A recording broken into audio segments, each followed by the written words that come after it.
The Art of Public Speaking by Dale Carnegie and Joseph Burke Esenwein. Influencing by Narration. The art of narration is the art of writing in hooks and eyes. The principle consists in making the appropriate thought follow the appropriate thought, the proper fact the proper fact, in first preparing the mind for what is to come, and then letting it come. Walter Bagehot, Literary Studies. Our very speech is curiously historical. Most men, you may observe, speak only to narrate, not in imparting what they have thought, which indeed were often a very small matter, but in exhibiting what they have undergone or seen, which is a quite unlimited one, do talkers dilate. Cut us off from narrative, how would the stream of conversation, even among the wisest, languish into detached handfuls, and among the foolish utterly evaporate? Thus, as we do nothing but enact history, we say little but recite it. Thomas Carlyle, On History. Only a small segment of the great field of narration offers its resources to the public speaker, and that includes the anecdote, biographical facts, and the narration of events in general. Narration, more easily defined than mastered, is the recital of an incident or a group of facts and occurrences in such a manner as to produce a desired effect. The laws of narration are few, but its successful practice involves more of art than would at first appear, so much indeed that we cannot even touch upon its technique here, but must content ourselves with an examination of a few examples of narration as used in public speech. In a preliminary way, notice how radically the public speaker's use of narrative differs from that of the story writer in the more limited scope, absence of extended dialogue and character drawing, and freedom from elaboration of detail, which characterize platform narrative. On the other hand, there are several similarities of method: the frequent combination of narration with exposition, description, argumentation, and pleading, the care exercised in the arrangement of material so as to produce a strong effect at the close, climax, the very general practice of concealing the point, denouement of a story until the effective moment, and the careful suppression of needless and therefore hurtful details. So we see that, whether for magazine or platform, the art of narration involves far more than the recital of annals. The succession of events recorded requires a plan in order to bring them out with real effect. It will be noticed, too, that the literary style in platform narration is likely to be either less polished and more vigorously dramatic than in that intended for publication, or else more fervid and elevated in tone. In this latter respect, however, the best platform speaking of today differs from the models of the preceding generation, wherein a highly dignified and sometimes pompous style was thought the only fitting dress for a public deliverance. Great, noble, and stirring as these older masters were in their lofty and impassioned eloquence, we are sometimes oppressed when we read their sounding periods for any great length of time, even allowing for all that we lose by missing the speaker's presence, voice, and fire. So let us model our platform narration, as our other forms of speech, upon the effective addresses of the moderns, without lessening our admiration for the older school. The anecdote. An anecdote is a short narrative of a single event, told as being striking enough to bring out a point. The keener the point, the more condensed the form, and the more suddenly the application strikes the hearer, the better the story. To regard an anecdote as an illustration, an interpretive picture, will help to hold us to its true purpose, For a purposeless story is of all offenses on the platform the most asinine.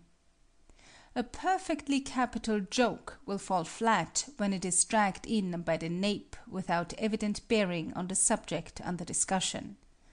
On the other hand, an apposite anecdote has saved many a speech from failure.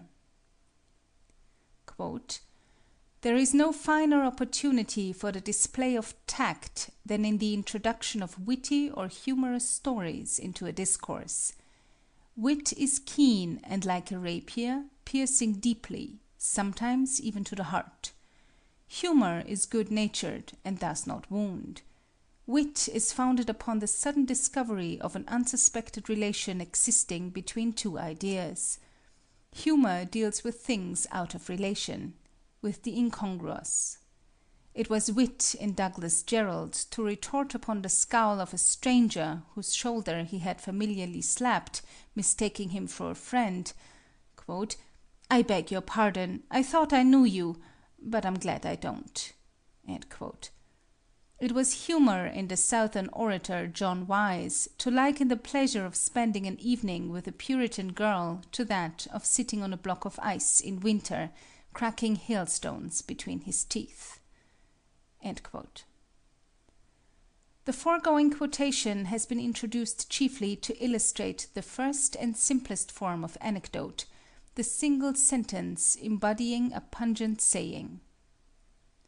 Another simple form is that which conveys its meaning without need of application, as the old preachers used to say.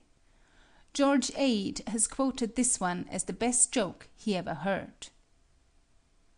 Two solemn-looking gentlemen were riding together in a railway carriage. One gentleman said to the other, "Is your wife entertaining this summer?" Whereupon the other gentleman replied, "Not very." Other anecdotes need harnessing to the particular truth the speaker wishes to carry along in his talk. Sometimes the application is made before the story is told and the audience is prepared to make the comparison, point by point, as the illustration is told. Henry W. Grady used this method in one of the anecdotes he told while delivering his great extemporaneous address, "The New South." Age does not endow all things with strength and virtue, nor are all new things to be despised.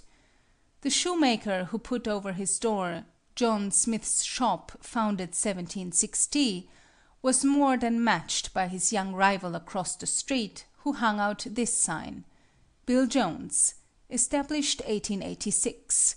No old stock kept in this shop."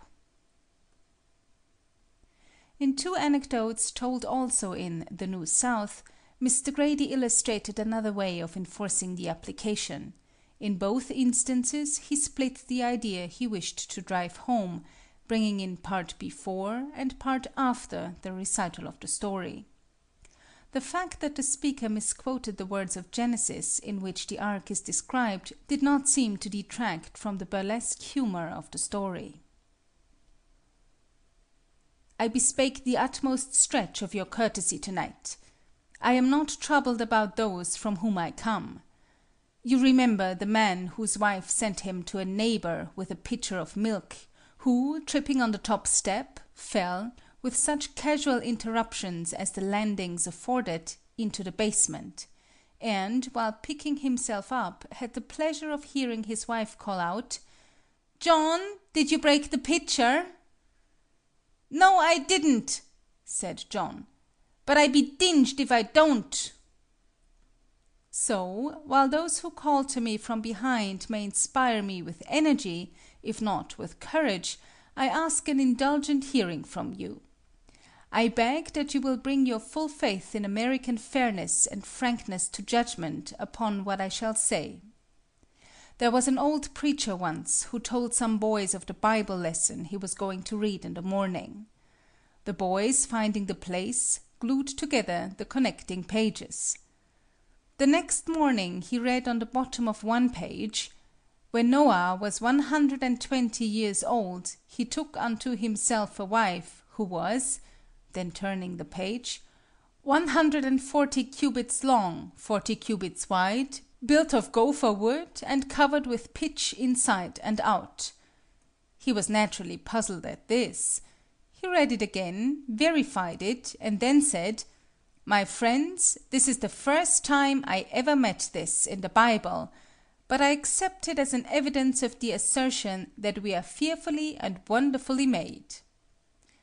If I could get you to hold such faith tonight, I could proceed cheerfully to the task I otherwise approach with a sense of consecration.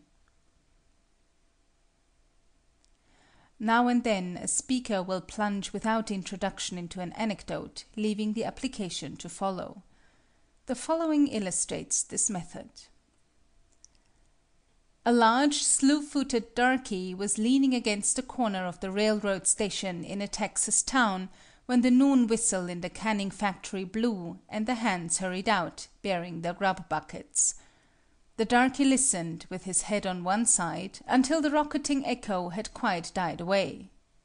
Then he heaved a deep sigh and remarked to himself, "Thar she go. Dinner time for some folks, but just 12 o'clock for me." That is the situation in thousands of American factories, large and small, today.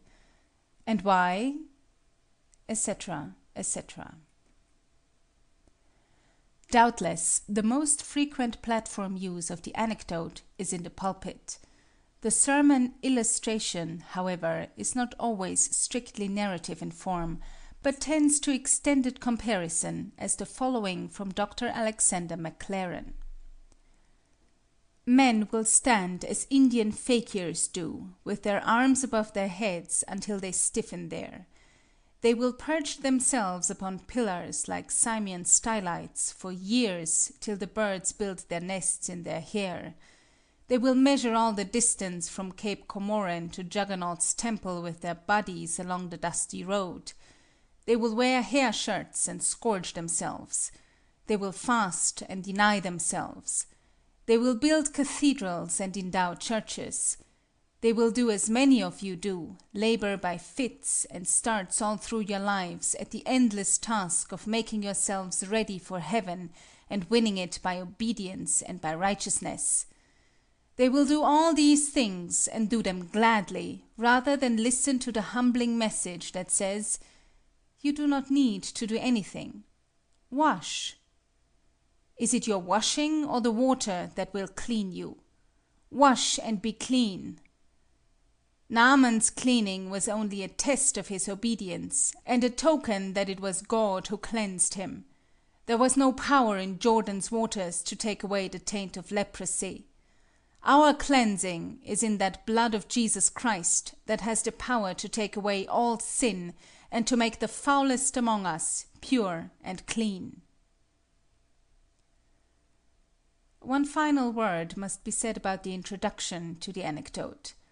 A clumsy, inappropriate introduction is fatal, whereas a single apt or witty sentence will kindle interest and prepare a favorable hearing.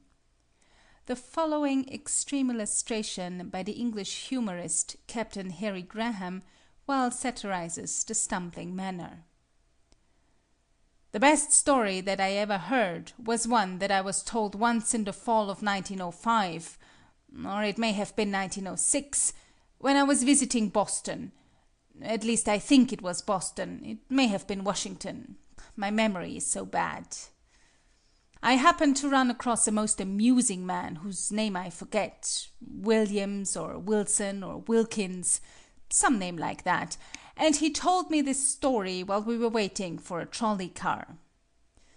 I can still remember how heartily I laughed at the time, and again that evening after I had gone to bed, how I laughed myself to sleep, recalling the humor of this incredibly humorous story. It was really quite extraordinarily funny. In fact, I can truthfully affirm that it is quite the most amusing story that I have ever had the privilege of hearing. Unfortunately, I have forgotten it. Biographical facts. Public speaking has much to do with personalities. Naturally, therefore, the narration of a series of biographical details including anecdotes among the recital of interesting facts, plays a large part in the eulogy, the memorial address, the political speech, the sermon, the lecture, and other platform deliverances. Whole addresses may be made up of such biographical details, such as a sermon on Moses or a lecture on Lee. The following example is in itself an expanded anecdote, forming a link in a chain. Marius in prison.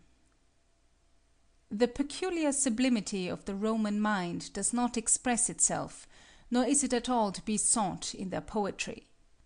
Poetry, according to the Roman ideal of it, was not an adequate organ for the grander movements of the national mind. Roman sublimity must be looked for in Roman acts and in Roman sayings. Where, again, will you find a more adequate expression of the Roman majesty than in the saying of Trajan, Imperatorem oportere stantem mori, that Caesar ought to die standing, a speech of imperatorial grandeur, implying that he who was the foremost man of all this world, and, in regard to all other nations, the representative of his own, should express its characteristic virtue in his farewell act, should die in procinctu, and should meet the last enemy as the first, with a Roman countenance and in a soldier's attitude. If this had an imperatorial, what follows had a consular majesty, and is almost the grandest story upon record. Marius, the man who rose to be 7 times consul, was in a dungeon, and a slave was sent in with commission to put him to death.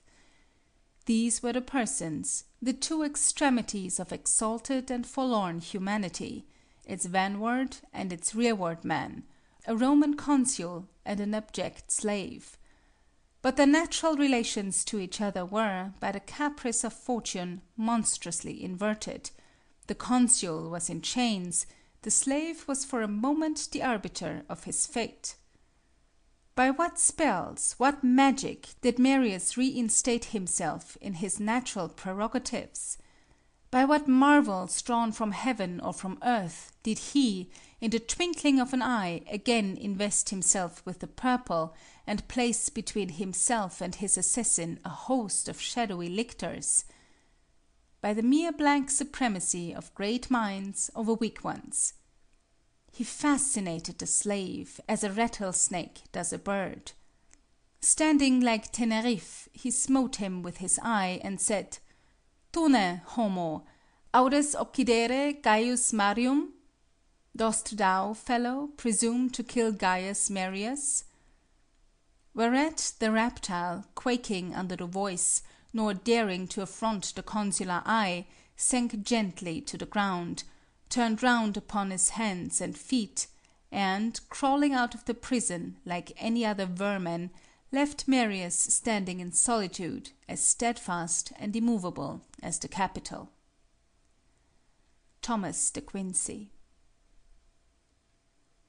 Here is a similar example, prefaced by a general historical statement and concluding with autobiographical details.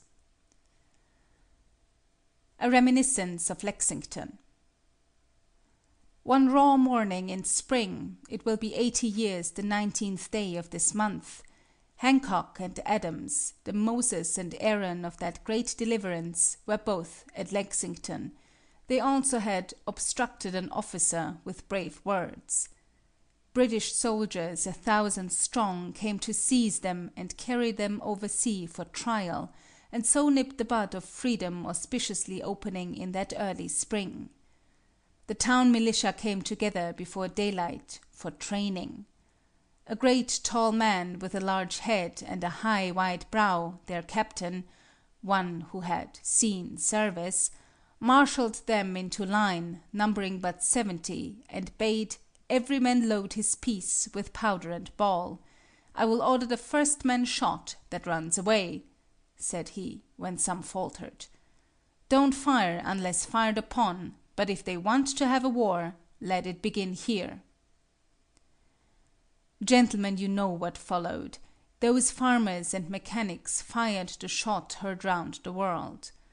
A little monument covers the bones of such as before had pledged their fortune and their sacred honor to the freedom of America, and that day gave it also their lives. I was born in that little town and bred up amid the memories of that day. When a boy, my mother lifted me up one Sunday in her religious, patriotic arms and held me while I read the first monumental line I ever saw: "Sacred to liberty and the rights of mankind." Since then I have studied the memorial marbles of Greece and Rome in many an ancient town, nay, on Egyptian obelisks have read what was written before the Eternal raised up Moses to lead Israel out of Egypt, but no chiseled stone has ever stirred me to such emotion as these rustic names of men who fell in the sacred cause of God and their country. Gentlemen, the spirit of liberty, the love of justice, were early fanned into a flame in my boyish heart. That monument covers the bones of my own kinsfolk. It was their blood which reddened the long green grass at Lexington. It was my own name which stands chiseled on that stone, the tall captain who marshaled his fellow farmers and mechanics into stern array and spoke such brave and dangerous words as opened the War of American Independence, the last to leave the field, was my father's father. I learned to read out of his Bible, and with a musket he that day captured from the foe, I learned another religious lesson, that rebellion to tyrants is obedience to God. I kept them both, sacred to liberty and the rights of mankind, to use them both in the sacred cause of God and my country. Theodore Parker. Narration of events in general. In this wider, emancipated narration, we find much mingling of other forms of discourse, greatly to the advantage of the speech, for this truth cannot be too strongly emphasized. The efficient speaker cuts loose from form for the sake of a big, free effect. The present analyses are for no other purpose than to acquaint you with form. Do not allow any such models to hang as a weight about your neck. The following pure narration of events from George William Curtis's Paul Revere's Ride varies the biographical recital in other parts of his famous oration. That evening, at 10 o'clock, 800 British troops, under Lieutenant Colonel Smith, took boat at the foot of the Common and crossed to the Cambridge shore. Gage thought his secret had been kept, but Lord Percy, who had heard the people say on the Common that the troops would miss their aim, undeceived him. Gage instantly ordered that no one should leave the town. But as the troops crossed the river, Ebenezer Dorr, with a message to Hancock and Adams, was riding over the neck to Roxbury, and Paul Revere was rowing over the river to Charlestown, having agreed with his friend Robert Newman to show lanterns from the belfry of the Old North Church, 1 if by land, and 2 if by sea, as a signal of the march of the British. The following from the same oration beautifully mingles description with narration. It was a brilliant night. The winter had been unusually mild and the spring very forward. The hills were already green. The early grain waved in the fields, and the air was sweet with the blossoming orchards. Already the robins whistled, the bluebirds sang, and the benediction of peace rested upon the landscape. Under the cloudless moon the soldiers silently marched, and Paul Revere swiftly rode, galloping through Medford and West Cambridge, rousing every house as he went spurring for Lexington and Hancock and Adams, and evading the British patrols who had been sent out to stop the news. In the succeeding extract from another of Mr. Curtis's addresses, we have a free use of allegory as illustration. The leadership of educated men. There is a modern English picture which the genius of Hawthorne might have inspired. The painter calls it "How They Met Themselves." A man and a woman, haggard and weary, wandering lost in a sombre wood, suddenly meet the shadowy figures of a youth and a maid. Some mysterious fascination fixes the gaze and stills the hearts of the wanderers, and their amazement deepens into awe as they gradually recognize themselves as once they were, the soft bloom of youth upon their rounded cheeks, the dewy light of hope in their trusting eyes, exulting confidence in their springing step, themselves blithe and radiant with the glory of the dawn. Today and here we meet ourselves. Not to these familiar scenes alone, yonder college green with its reverend traditions, the halcyon cove of the Seekonk upon which the memory of Roger Williams broods like a bird of calm, the historic bay beating forever with the muffled oars of Barton and of Abraham Whipple, here the humming city of the living, there the peaceful city of the dead. Not to these only or chiefly do we return, but to ourselves as we once were. It is not the smiling freshmen of the year, it is your own beardless and unwrinkled faces that are looking from the windows of University Hall and of Hope College. Under the trees upon the hill it is yourselves whom you see walking, full of hopes and dreams, glowing with conscious power and nourishing a youth sublime, and in this familiar temple, which surely has never echoed with eloquence so fervid and inspiring as that of your commencement orations, it is not yonder youths in the galleries who, as they fondly believe, are whispering to yonder maids, it is your younger selves who, in the days that are no more, are murmuring to the fairest mothers and grandmothers of those maids. Happy the worn and weary man and woman in the picture could they have felt their older eyes still glistening with that earlier light, and their hearts yet beating with undiminished sympathy and aspiration. Happy we, brethren, whatever may have been achieved, whatever left undone, if, returning to the home of our earlier years, we bring with us the illimitable hope, the unchilled resolution, the inextinguishable faith of youth. George William Curtis. Questions and exercises. 1. Clip from any source 10 anecdotes and state what truths they may be used to illustrate. 2. Deliver 5 of these in your own language without making any application. 3. From the 10, deliver 1 so as to make the application before telling the anecdote. 4. Deliver another so as to split the application. 5. Deliver another so as to make the application after the narration. 6. Deliver another in such a way as to make a specific application needless. 7. Give 3 ways of introducing an anecdote by saying where you heard it, etc. 8. Deliver an illustration that is not strictly an anecdote in the style of Curtis's speech on page 259. 9. Deliver an address on any public character using the forms illustrated in this chapter. 10. Deliver an address on some historical event in the same manner. 11. Explain how the sympathies and viewpoint of the speaker will color an anecdote, a biography, or a historical account. 12. Illustrate how the same anecdote or a section of a historical address may be given 2 different effects by personal prejudice. 13.